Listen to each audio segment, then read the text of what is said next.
네, 최백은의 이게 경제다 시작합니다. 오늘도 건국대학교 경제학과 최백은 교수와 함께합니다. 교수님 안녕하십니까? 네, 안녕하세요. 예, 정부에서 네. 지난 금요일 다시 강력한 부동산 대책을 발표했습니다. 오늘도 역시 큰 틀에서 이 710 부동산 대책 분석을 해보겠습니다. 자, 그동안 최백은 교수님께서는 이 라디오 오늘 이 방송뿐만 아니라 많은 방송에서 집값 잡지 못하는 건 정부의 의지 부족이다. 경제 위축을 피하기 위해서 찔끔찔끔 두더지 잡기 대책을 내놓는 것이다라고 주장을 하셨는데요.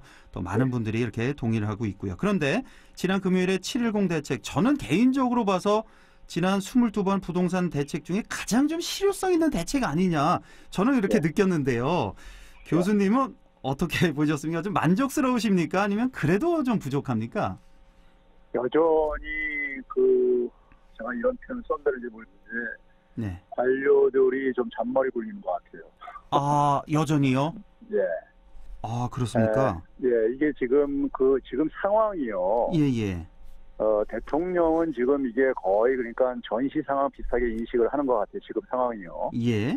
지금 뭐 최대 민생 과제다 이렇게 표현도 쓰시고 계시고. 예.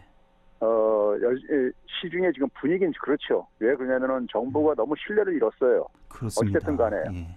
그게 뭐 관료들도 거기에 핑계거리 있을지 모르겠지만은, 신뢰를 너무 잃었어요. 네. 신뢰를 잃은 거는 그동안에 어쨌든 간에 정부 정책의 어쨌든 간에 그 결과가 가장 큰 부분이라고 생각이 들고요. 예. 그런 점에서는 공직자들이 그러니까 먼저 반성부터 해야 된다고 생각이 들고요. 아하. 예. 그런데 이번에 이제 대책의 초점을 보게 되면은 결국은 그동안에 저랑 이제 많은 사람들이 바깥에서 주문했던 것이 다주택자들이 매물을 내놓게 해야 된다. 그렇습니다. 예. 이거 했었거든요. 예. 그래서 이번에 이제 목표는 그렇게 설정을 하고 있어요. 예. 설정을 하고 있는데 이제 좀 구체적으로 들어가다 보면요. 예. 들어가 보면은 그러니까 뭐 예를 들어서 이제 그러니까 종부세 같은 경우 그러니까 이제 뭐 한 6%까지 올린다 그러잖아요. 예. 근데 그 6%라는 게 뭐냐면은 뭐 1년 이내 팔거나 가고 2년 이상 보유를 하게 되면요. 예. 원래 그러니까 보유세를 적용하게 해놨어요. 아, 그런 얘기는 없었는데요, 이번에.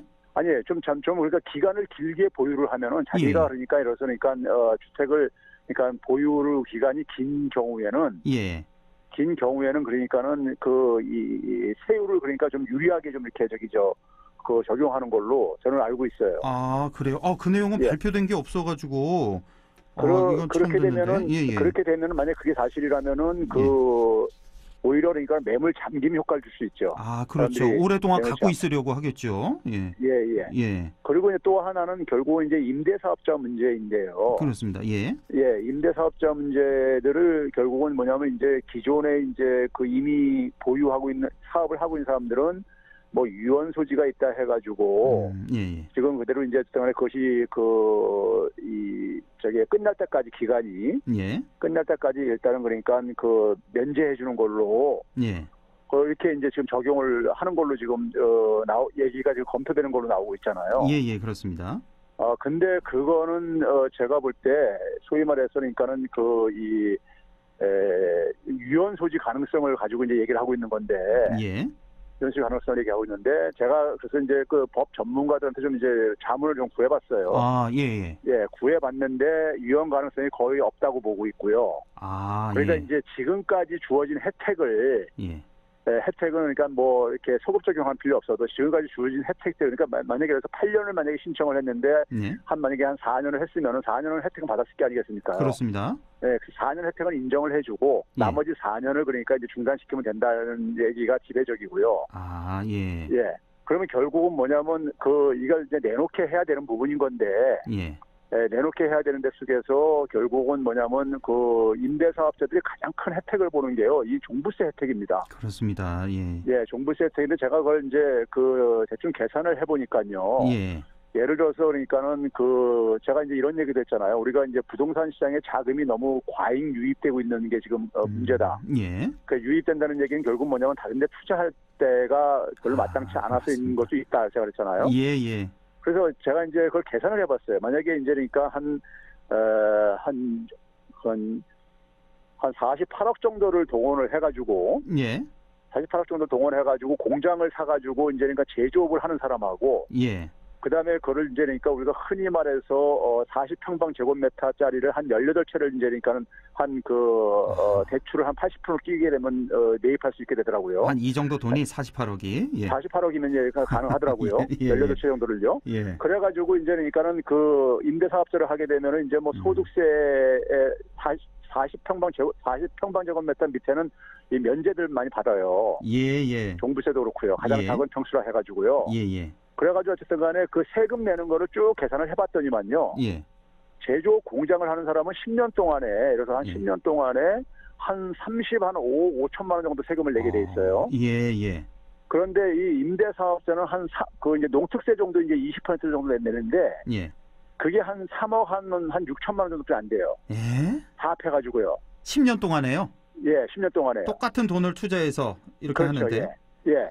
제조 공장을 하고 1년에 수익이 똑같이 생긴다는 걸 가정을 해가지고 했었는데요. 수입을요. 예. 했는데 근데 이제 세금이 그러니까는 세금의 차이가 거의 10배 정도 차이가 난다 이거예요. 이거 원래 이게 반대로 돼야 되는 거 아닙니까? 우리. 그렇죠. 반대가 돼야 되는 거죠. 예. 제조업이 그러니까 오히려 뭐냐면 우리가 경제 활동에도 기여를 생산과 고용에도 기여를 하고 그러니까요. 그렇습니다. 그렇죠. 이건 완전 불로소득인 거고요. 예. 그러니까 그런 상황 속에서 그러니까 자연히 돈이 그러니까는 생산 활동보다는 이런 임대사업적으로 들어올 수밖에 없는 거죠. 결과적으로요. 예. 그래서 이렇게 예. 그런 측면에서 그러니까는 여전히 그러니까는 뭐 저는 구멍이 좀 있다고 보고요. 예.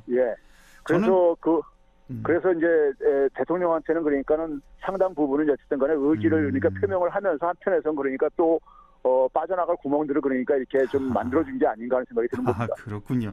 저는요 사실 이 부동산 대책 보고 최배원 교수님 지난주 금요일에 연락드려보고 싶었어요. 여쭤보고 싶었어요. 예. 만족스러우신지. 오늘 이제 만나니까 꼭 참았는데 저는 그래도 이제 조금 경제 관료들이 정신 차려가나 보다 조금 만족스럽다 이렇게 대답이 나오실 줄 알았거든요 사실. 근데 전혀 아니군요. 여전히 경제 관료들이 잔머리를 굴리고 있다. 정부가 지금 저는 그러니까 이게 정부 정책에서 가장 중요한 게 신뢰입니다. 근데 신뢰가 지금 땅에 떨어졌거든요. 예, 맞습니다. 이렇게 땅에 떨어진 상황 속에서 이걸 복구하려면요. 단기적으로는 거의 충격요법을 써야 돼요. 그런 의지를 보여줘야 돼요. 그러니까 시장에서 그러니까 이게 여기가 무슨 뭐 사회주의 국가냐 이런 소리 나올 정도로까지 강한 의지를 보여줘야 돼요. 그 의지를 보여준 게 지금 교수님 말씀하신 뭐 취득세도 보유세도 양도세도 지금 대폭 올렸단 말이에요. 이것 가지고는 안 된다는 말씀이신 거잖아요. 그렇죠. 그렇군요. 그러니까 지금 이제 우리가 뭐 증여 이런 문제도 나오는데 맞습니다. 증여 취득세도 그러니까 이것도 그러니까는 자꾸만 시간 가지 마시고 바로 그러니까 강화를 해야 되는 거죠. 요즘에 매스컴에서 계속 나오고 있잖아요. 증여 취득세 더 올릴 것 같다는 그런 얘기가 나오고 있으니까 이걸 하루빨리 해야 된다는 말씀이시죠? 그거를 왜 그러니까 무슨 뭐 이렇게 검토를 이렇게 오래를 해요. 시장에서는 그러니까는 지금 빠져나갈 구멍이 있으면 얼마든지 그러니까 빠져나가려고 하고 있는 준비를 하고 있는데 미리 신호를 확실하게 줘야죠. 그렇습니다. 그래서 기간을 그러니까 예를 들어서 지금 이것도 해더라도 내년부터 지금 이게 기간을 주고 있는 거잖아요, 지금요. 그러니까 그러면 더 이상 그러니까 이게 눈치 보지 말고 빨리들 어쨌든 간에 행동으로 옮기도록 그러니까는 확실한 시그널을 줘야죠. 그래서 저는 이게 지금 거의 준전시 상태라고 봐요. 부동산 시장은요, 지금요. 준전시 상태다. 그러니까 이 양도를 하면 이 시장에 주택이 나오도록 해야 집값을 잡을 수 있는데 팔려고 하면 사람들이 최고 양도세 72%까지 내야 되니까 그거보다는 자기 가족에게 증여를 한다는 거죠. 그러니까 증여세는 최고 세율이 50%니까 그렇죠. 양도세보다는 낮으니까. 그래서 이제 시장에 집을 내놓지 않고 자기 자식 혹은 손자에게도 이렇게 증여를 한다고 그러는데 자, 이걸 좀 잡아야 된다는 거고. 곧 아마 대책이 정부 정책이 그러니까 효과를 보려면요. 시장이 그러니까 빨리빨리 지금 내놓으려 하는 움직임이 지금 이게 포착이 돼야 되는 거예요. 그렇군요. 자, 이 세금에 대해서 이번 하여금 뭐 세금 대책 많이 내놨는데 취득세도 지금 여기서 뭐 자세히 하기는 좀 그렇습니다만 최고 12%까지 보유세, 종부세도 최고 6%까지 양도세도 최고 72%까지 과세를 하겠다는 건데 이 세금 이게 좀 부족하다는 말씀이시고요, 교수님은. 그렇죠. 더 올려야 된다는 것이고, 알겠습니다. 그리고 이제 이 고가 1주택에 대해서도요, 제대로 과세를 해야 되는 거예요. 아, 고가 1주택에. 예. 그러니까 결국 재산세라는 것이 결국 뭐냐면 재산 그 규모에 따라서 비례를 해야 되는 거기 때문에 예. 1주택이라고 해가지고 예외를 두면 안 되는 거예요. 그러니까요. 예. 하긴 뭐 그 종부세 매길 때 이게 시가로 매기는 게 아니라 공시지가로 하고, 맞아요. 그러니까 뭐 한 맞습니다. 70% 정도밖에 안 맞습니다. 되고. 그리고 문제가요, 공제 금액이 너무 많은 거 아닙니까? 이거 1주택 같은 경우는 9억, 다주택 6억을 공제를 해주는데 이 부동산 이 종부세가 또 인별 과세다 보니까 그렇죠. 웬만한 집에서는 부부 공동 명의를 하게 되잖아요. 그러다 보니까 지금 종부세 대상자가 지금 보게 되면 1%뿐이 안 된단 말이에요. 안 되다 보니까 그게 그러니까 실질적으로 그러니까 효과를 못 보고, 거기다가 이제 그 1%대 있는 것조차도 그러니까는 한 159만 임대주택으로 면제를 받는 사람들이 꽤 있는 거고요. 그 중에서 또 그러니까요. 이런 걸 좀 잡아 나가야 될 것 같습니다. 자, 그리고 또 좀 여쭤보고 싶었던 게 노영민 대통령 비서실장 얘기 논란이 많이 됐고, 오늘도 보니까 윤성환 국토비서관이 있나 봐요. 이분도 이제 서울에 집이 있고 또 저쪽 세종 집에 또 있는데 세종 집을 팔겠다 그래서 또 이제 논란이 되고 있는데 이 다주택자, 이 고위공직자들 이 주택 처분 권고, 이건 어떻게 생각하세요, 교수님? 저는 이번에 이제 대책 중에 또 포함돼야 될 것이요. 그 공직자들 대상으로 해가지고 소위 이제 부동산 백지 신탁제가 얘기 나오잖아요. 일각에서요. 저는 그거 도입해야 된다고 봅니다. 아, 그렇습니까? 그 선진국가라면요 당연히 합니다. 왜냐면 주식에 대해서 지금 이미 하고 있잖아요, 우리가요. 그러니까 소위 말해서 이해 상충 관계가 있는 사람들이 그러니까는 자기가 정책을 통해서 그러니까 그 자산 가치에 영향을 미칠 수 없도록 하기 위한 거란 말이에요. 백지 신탁제라는 것이요. 그러면은 부동산도 그러니까 주식하고 뭔 차이가 있냐는 문제가 있는 거고요. 그렇습니다. 그리고 이제 국민들이 볼 때 지금 어쨌든 간에 관료들은 어쨌든 공직자들은 억울하다고 할지 모르겠지만은 국민들이 볼 때는 그러니까는 집 많이 가진 사람들이 정책을 하다 보니까 맨날 저런 식으로 이 두더지 잡기식으로 하는 게 아니냐. 이런 의혹을 가지고 있어요. 그렇습니다. 그러면 그게 바로 이제 불신을 이제 그러니까 초래하고 있는 거란 말이에요. 맞습니다. 그렇죠? 그러면 그 불신을 해소시켜줘야 될 의무가 있는 겁니다. 공직자들은요. 그래서 저는 뭐냐면은 그 이재명 지사 같은 경우가 그 표현을 잘했어요. 자기가 그러니까 공직을 할 건지 아니면 자기 재산을 그러니까 자산을 보유할 건지 선택을 해라. 적어도 고위공직자는 그러니까 우리가 옛날에 김영삼 대통령도 그런 얘기했거든요. 명예하고 부하고 둘 중에 하나만 택해라. 그러니까 둘 다 가지려고 하지 말아라. 공직자가 그러니까 부까지 가지려고 하면요, 결국은 뭐냐면 공직의 권한을 그러니까 이용했다는 그러니까 의혹을 받을 수밖에 없어요. 그렇습니다. 공무원의 월급이 얼마나 됩니까? 솔직히 말해서요. 그렇죠? 그렇습니다. 그래서 지금 발표가 되잖아요. 고위공직자 기재부라든지 국토부 그 관료들이 한 30-40% 정도는 또 다주택자라 그러고, 국회의원들도 마찬가지고요. 30-40% 정도는 또 다주택자. 어느 신문들에서 그런 얘기도 이렇게 흘러나오더라고요. 그렇게 해가지고 다 옷을 벗게 되면은 우수한 인재들 다 정부 떠나면 어떻게 할 거냐. 맞습니다. 쓸데없는 걱정들 하고 앉았다고 제가 얘기하고 싶어요. 그래요? 그러니까는 소위 말해서 그 사고가 공직자의 기본적인 그러니까 자세가 안 돼 있는 사람은요. 그 속에서 머리가 좋아도 그러니까 오히려 머리 좋은 게 오히려 이 해를 만들어 끼칩니다. 그런 점에서는 그러니까 할 사람들 많이 있으니까요. 공직자에 진출하려고 하는 젊은 사람들 얼마나 많아요. 민간 부분에서도요. 그러니까요. 그렇습니다. 이 다주택 고위공직자들 주택 처분을 권고할 게 아니라 이거는 의무사항으로 둬야 된다는 말씀이시고. 그거 욕 보기 싫으면 백지 신탁제로 그렇게 다 맡기던지요. 그래서 심상정 대표도 이 관련 법안을 또 냈더라고요. 그건 저는 도입을 해야 된다고 봅니다. 그렇습니다. 자, 그리고 조금 또 교수님께서도 짚어주셨던 게, 지금 여러 면에서 경기가 좋지 않은데 부동산 경기마저 죽이며 이거 전체 경기가 침체가 된다. 그래서 정부는 지금껏 집값을 정상화한 게 아니라 집값을 안정화시키는 그런 대책만 내세웠다. 이런 지적을 해주셨는데, 이 두 마리 토끼를 다 잡을 수 있는, 그러니까 부동산 투기도 막고 경기도 살릴 수 있는 그런 대책은 없을까요, 혹시? 그런데요, 지금 우리가 지금 부동산 건설 경기에 대한 지금 의존도는요, 너무 높아요. 지금도요? 그러니까, 지금 그러니까 우리가 그 OECD 국가들보다 한 10배 정도 높습니다. 성장의 기여도가요. 그러니까 너무 그러니까 기형적인 거예요.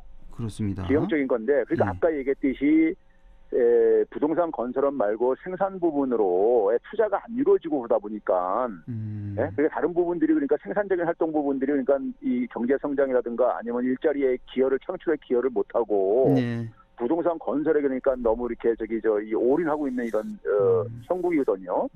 그러면은 이 부분은 정상화 시켜야 되는 거예요. 그렇죠. 이 상황으로 언제까지 이렇게 이걸 갈 거예요. 더구나 부동산하고 이 건설은 있잖아요. 필연적으로 가계부채 증가를 수반할 수밖에 없어요. 그렇습니다. 그렇잖아요. 가계부채 수반할 수밖에 없고 그러면 그 가계부채를 가지고 결국은 부동산 시장을 부양을 한다는 얘기예요.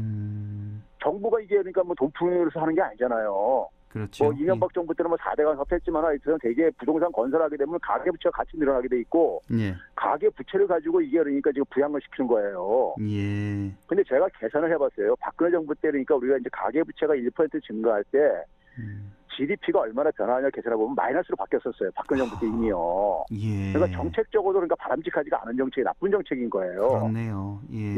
그러면 이와 이제 결별을 해야 될 때가 된 거예요. 우리나라 GDP 대비 지금 100% 육박합니다. 가계부채가요. 그러니까. 그럼 이게 언젠가 이 가계부채라는 건 뭐예요? 미래소득을 땡겨서 쓰는 겁니다. 가계가요. 언젠가 갚아야 되잖아요. 그렇죠? 그럼 미래소득 땡겼었는데 미래소득은 좋은 일자리에서 이게만 있을 때만 이게 지속이 가능한 겁니다. 근데 좋은 일자리는 안 만들어지면서 부채를 뭐 가지고 땡겨서 쓰게 되면은 이게 언제까지 지속 가능하겠냐 이거예요. 언젠가 설 수밖에 없다 이거죠. 그렇네요. 그때 가서 후유증이 더 클 수밖에 없다 이겁니다. 나중에 크면 클수록이요. 그러니까 우리 부동산 건설 경기 의존도를 낮춰야 된다. 지금 당장은 힘들지 몰라도 멀리 제가 봐서는 이제 뭐냐면은 경착륙을 피할 수 있는 방법은 있다. 제가 이제 한국판 양적 완화를 얘기를 하고 이제 그러잖아요. 그러니까 이게 연착륙을 그러니까 시킬 수 있는 어떤 방안은 있기 때문에 그래도 그나마 이거는 알겠습니다. 여기에 대한 유혹은 이제 그만 이제 포기를 해야 된다고 저는 이제 얘기를 하고 싶은 겁니다. 알겠습니다. 자, 짧게 하나만 좀 여쭤볼게요. 지금 내년도 최저임금 협상하고 있잖아요. 오늘 뭐 오후에 이제 시작이 됐고 내일 새벽쯤에 아마 의결이 예정이 돼 있다고 하는데. 지금 보면은 노동계에서는 9,430원 그리고 사용자 측에서는 8,500원을 주장을 하고 있는데 지금까지는 교수님 이 최저임금 내년 최저임금 어느 정도로 돼야 된다고 뭐 짧게 한 말씀만 좀 해주시죠. 이게 최저임금만 접근을 하면요, 그 답이 안 보입니다. 왜 그러냐면 우리가 한 30년 전부터 수출 주도를 이렇게 하면서 장시간 저임금 근로에 의존하는 저부가가치 사업장이 굉장히 많아요. 그러니까 임금을 빠르게 인상하거나 근로시간 단축하게 되면 그 저부가가치 사업장에 타격을 볼 수밖에 없어요. 근데 이제 문제는 뭐냐면 이걸 임금 문제로만 이렇게 국한시키지 말고 자기 자영업자라든가 소상공인이라든가 중소기업들이요. 지금 부채가 자영업자 같은 경우 한 636조 정도 되고요. 중소기업도 700조 이상이 됩니다. 이분들 이 부채들에 대해서 연금리 1%만 인하시켜주게 되면요. 자영업자들 부채 636조 중에서 1% 연금리만 하더라도 6조 4천억 원 정도 되는 거예요. 금리 비용이요. 근데 그거를 제가 작년에 그러니까는 8,350원일 때 10,000원까지 인상했을 때 1,650원을 인상했을 때 인건비 증가를 계산해봤어요. 해보니까 한 3조 8천억 원 정도 증가하더라고요. 그래요. 그러니까 이자 비용 낮춰주고 이거를 그러니까 서로가 이렇게 좀 한쪽은 좀 부담을 낮춰줘야지만 이걸 끌어올릴 수 있는 거예요. 그러니까 우리나라에서 가장 불공정한 데가 사실은 금융 부분입니다. 경제적인 그러니까 어려운 사람들이 되게 금융에 있어서 더 가혹해요. 어려운 사람일수록 금리가 더 높으니까요. 대출금리가. 그래서 이 금융 부분을 제가 이제 평상시에 민주화를 시켜야 된다 그렇게 얘기를 하는 것이고. 한국은행 민주화 말씀을 해주셨죠. 그쪽 부분으로 좀 접근을 해가지고 타협을 좀 이렇게 하면은 최대한 올려줄 수가 있는 거죠. 그렇군요. 내년도 최저임금 최대한 올릴 수 있는 때까지는 올리되 단 정부가 지원 나서야 된다. 금융 지원을 해야 된다. 그 비용 절감시켜줘야죠. 당연히요. 알겠습니다. 오늘 말씀 여기까지 듣겠습니다. 교수님 고맙습니다. 네, 감사합니다.